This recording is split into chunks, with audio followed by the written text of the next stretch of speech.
recordings, and you'll have to answer questions on what you will hear. There will be time for you to read the instructions and questions, and you will have a chance to check your work. All the recordings will be played once only. The test is in 4 sections. Write all of your answers on the test pages. At the end of the test, you will be given 10 minutes to transfer your answers to an answer sheet. Now turn to Section 1 on page 5.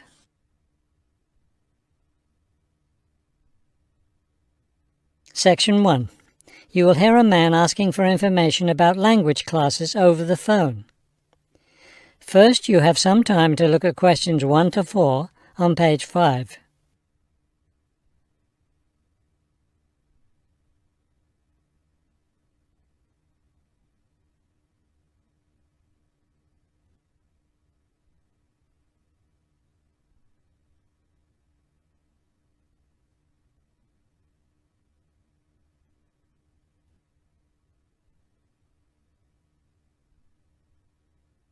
Now we shall begin. You should answer the questions as you listen, because you will not hear the recording a second time. Listen carefully and answer questions 1 to 4. Good morning, Globetrotters Language School. How may I help you? Yes, I was wondering if you could give me some information on language classes. Certainly. What language are you interested in studying? Well, that's the thing. I'm interested in learning Japanese, but I'd also like to improve my Chinese. I don't know which to study right now. Maybe the class schedule will help you decide. Did you want to study in the morning, afternoon, or evening? I work in the evenings, so mornings or afternoons would be best. Then that decides it for you. We offer an advanced Chinese class, but it meets on Wednesday and Friday evenings. I couldn't do that. When do the Japanese classes meet? We have beginning Japanese on Tuesday and Thursday mornings. No, wait, that's intermediate Japanese. Which level do you want? Advanced? No, beginning, definitely. I know some Chinese and some French, but I'm a real beginner with Japanese. Well then, are you free Monday, Wednesday and Friday mornings? That's when the beginning Japanese classes meet. We also have intermediate French on Friday mornings. I could do those mornings, but I'd prefer afternoon. Don't you have anything in the afternoon? We have intermediate Japanese class on Wednesday and Friday afternoons. I really need a beginner class, so I'll take the morning Japanese class. Could you give me an idea of the cost? What would be the tuition for the Japanese class? Before you hear the rest of the conversation, you have some time to look at questions 5 to 10 on page 5.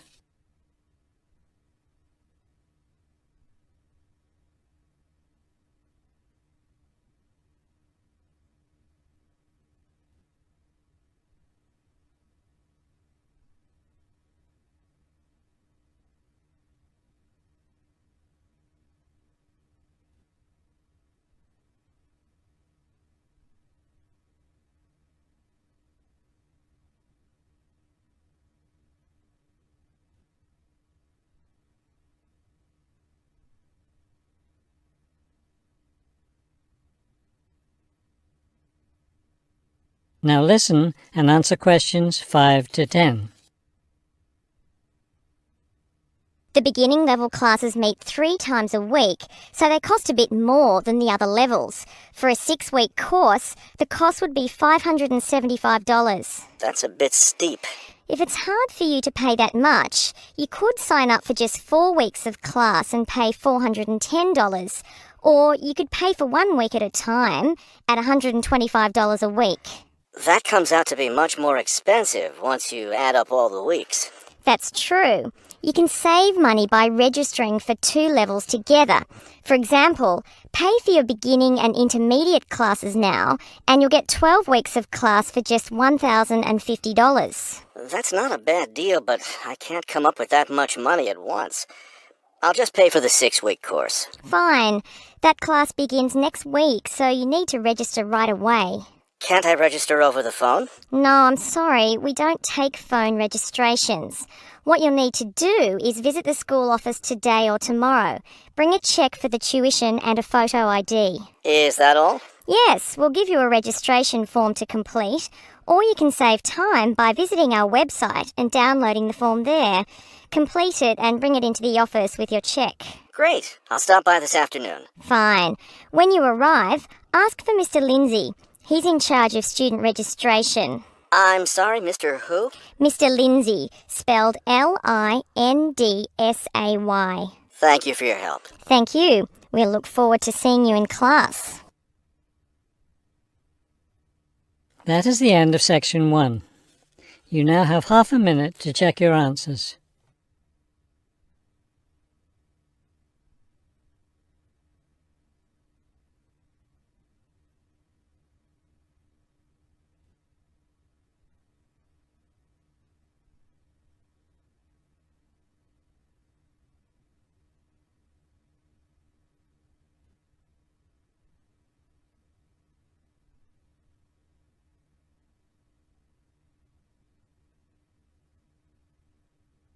Now turn to section 2 on page 6.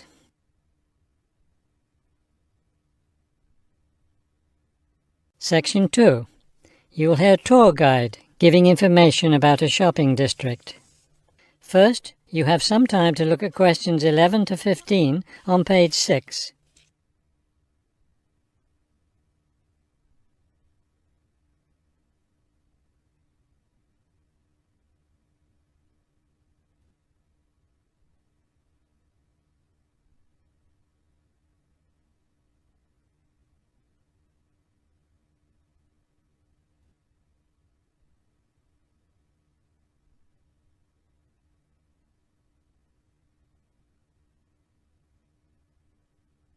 As you listen to the first part of the talk, answer questions 11 to 15. This afternoon, we'll visit the city's shopping district. Several blocks in the area are closed to car traffic, and I know you'll enjoy walking around there. I'd like to give you an overview of the district now, since you'll be on your own once we get there. You'll see on this map here that the shopping district consists of 2 streets, Pear Street, which runs north and south, and Cherry Street, which crosses Pear Street right here. Let's start our tour here on Pear Street, where the star is. This star marks the Harbor View bookstore.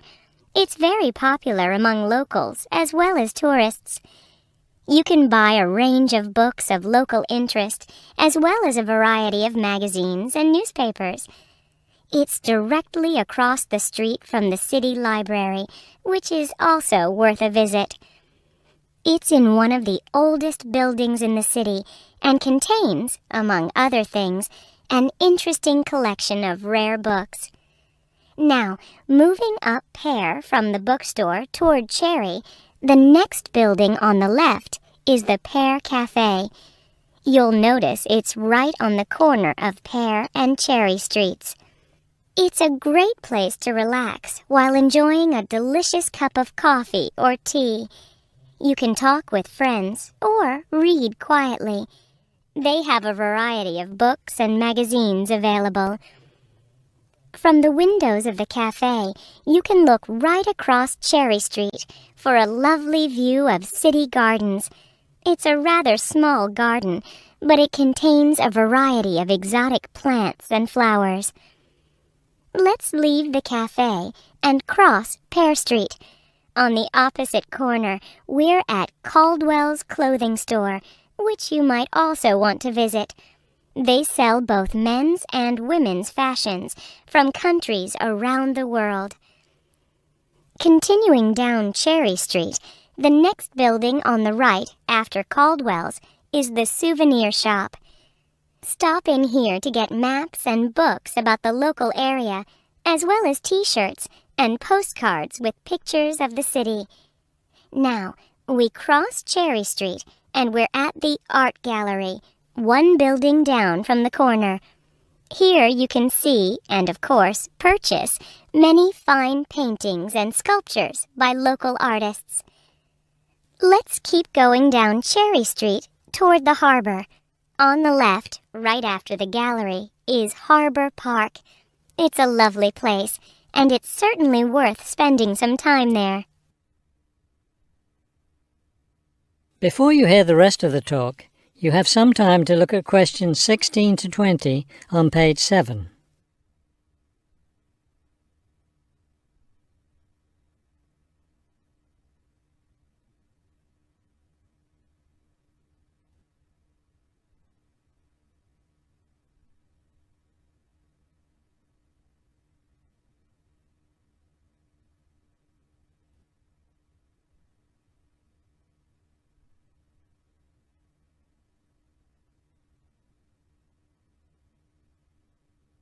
Now listen and answer questions 16 to 20.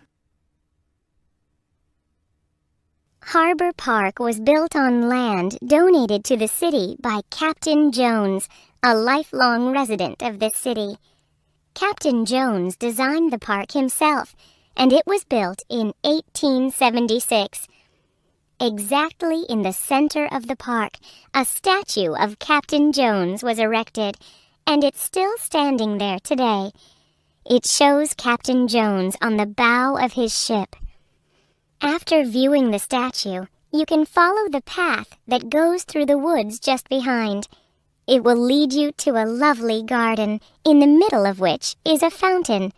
This is a nice place to enjoy a few quiet moments.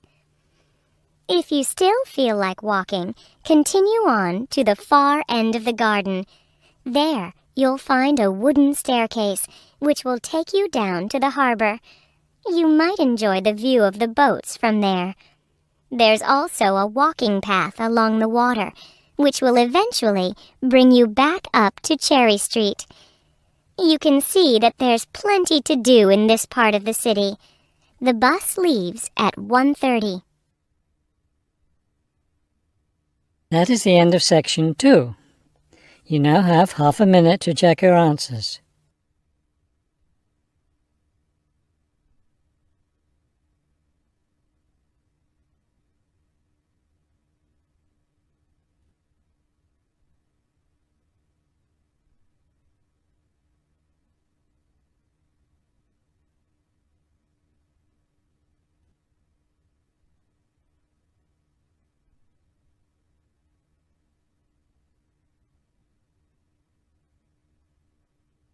Now turn to section 3 on page 7.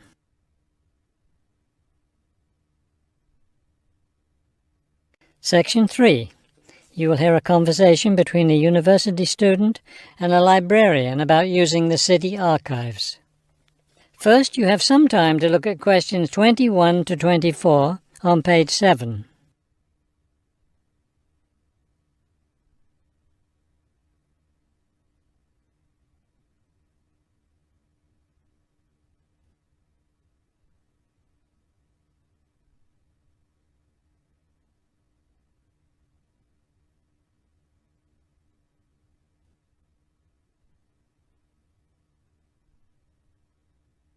As you listen to the first part of the conversation, answer questions 21 to 24. Hello. I was wondering if you could give me some information about using the archives? I'd be happy to. Are you a resident of the city? Actually, I live just outside the city, but I study at the university downtown. That's fine. All you need to do is show your university identification card, and you can use the archives at no charge, as long as your ID card is current, of course. Yes, it's valid. So I don't have to pay anything? No, city residents pay an annual fee, but students can use the archives for free. Everyone else needs to get special permission from the director, but that doesn't apply to you, of course. Oh, good. I was also wondering about the schedule. I have classes every day, Monday through Friday, and I also have a part-time job, so I could really only use the archives on weekends. That's not a problem at all. We're open all weekend. Actually, the only day we're closed is Monday, so you can come any day, Tuesday through Sunday. Are you open in the evenings? Yes, we're open from 9:30 in the morning until 8:30 in the evening. That will fit my schedule well. Before you hear the rest of the conversation, you have some time to look at questions 25 to 30 on page 8.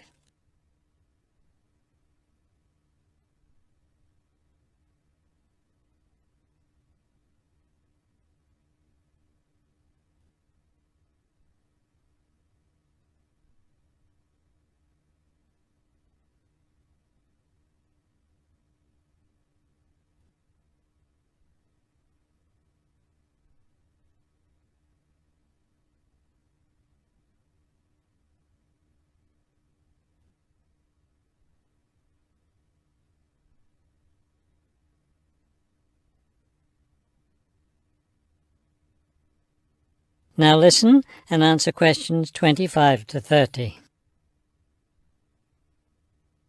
Is there something else I can help you with? Yes. One thing I'll be needing to see for one of my class projects is old photographs. Do you have photographs of the city in the 19th century that I could look at? Yes, we store all the photographs in the basement. Those stairs over there will take you down to the photography collection. Just tell the librarian there what you're interested in, and he'll help you. Those would be 19th century photographs? Yes, the entire collection is there. Now, if you're interested in seeing documents from the 19th century, those are right here on the ground floor. I would like to see some of those documents. Does that collection include newspapers too? No, all the newspapers from the earliest ones in the 18th century up to the current time are on the second floor.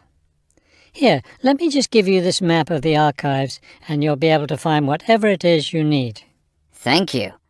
Oh, I see you have a whole room devoted to maps. Yes, on the third floor. That's great, because one thing I need to do is look at how the city has developed over time. I'm sure you'll find a lot of helpful information there. Of course, some of the maps are several centuries old, so generally visitors are only allowed to see photographic reproductions of them. That shouldn't be a problem. What's this on the fourth floor? Ogden's Woolen Mill. As I'm sure you know, Ogden's Woolen Mill was the major entity responsible for the growth of this city in the 19th century. The Ogden heirs gave money for the archives to devote an entire floor to information about the history of the mill. Will I be able to find information about the Ogden family there? Photographs, personal papers, things like that? Probably the family photographs are stored downstairs in the photography collection. The personal papers would be on the fifth floor, where we keep all the personal papers of famous residents of our city. Thank you so much for your help. I'll be able to do a lot of my research here. That is the end of section 3.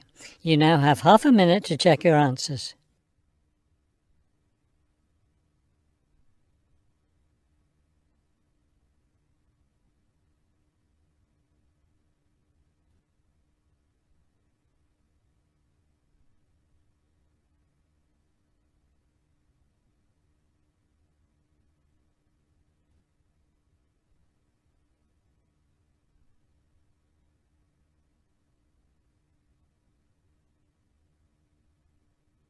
Now turn to section 4 on page 8.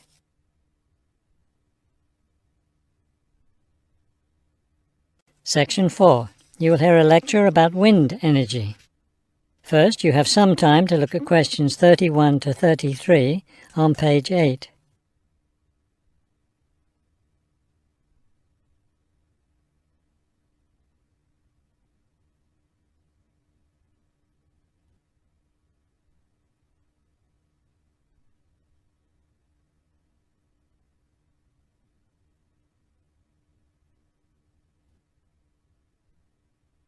Now listen carefully and answer questions 31 to 33. With the rising cost of fossil fuels, there's a great deal of interest these days in developing alternative sources of energy. Today, I'd like to talk about one of these: wind power. In the past couple of decades, there's been an upsurge of interest in using the wind as a source of energy, but the idea isn't new at all. People have been harnessing the power of the wind for centuries, ever since ancient peoples first used sailboats. In ancient China, farmers used a rudimentary sort of windmill to pump water. Wind power was used in other parts of the ancient world as well. In Persia, for example, farmers used wind-powered mills to grind their grain. During the Middle Ages, in the Netherlands, people went back to the ancient idea of using the power of the wind to move water. They used windmills to drain lakes, thereby creating more land for farming. Before you hear the rest of the talk, you have some time to look at questions 34 to 40 on page 9.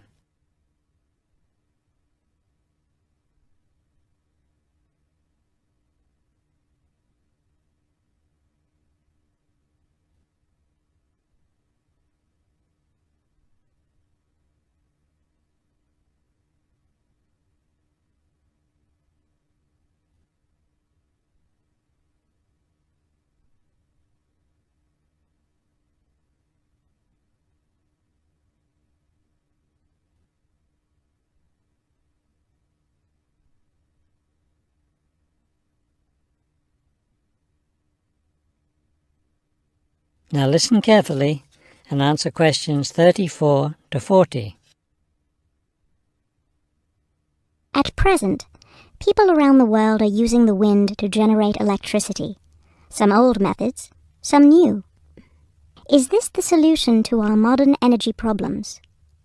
Well, as with anything, there are both advantages and disadvantages to using wind power.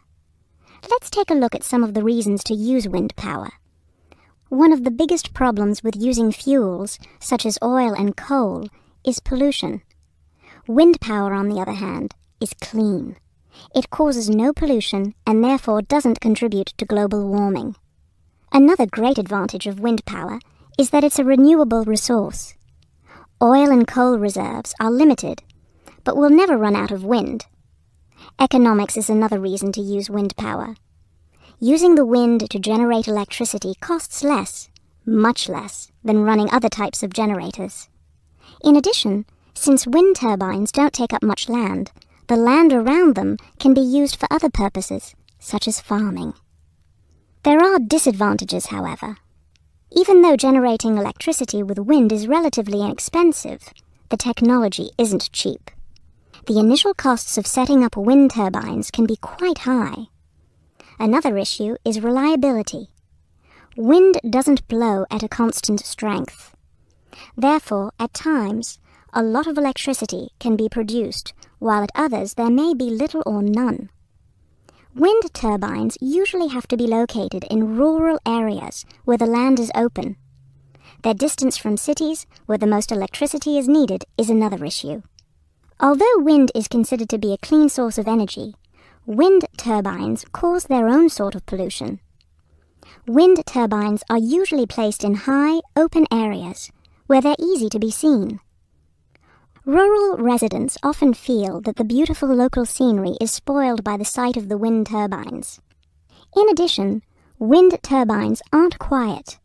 In fact, one wind turbine can produce as much noise as a car traveling at highway speeds. That is the end of section 4. You now have half a minute to check your answers.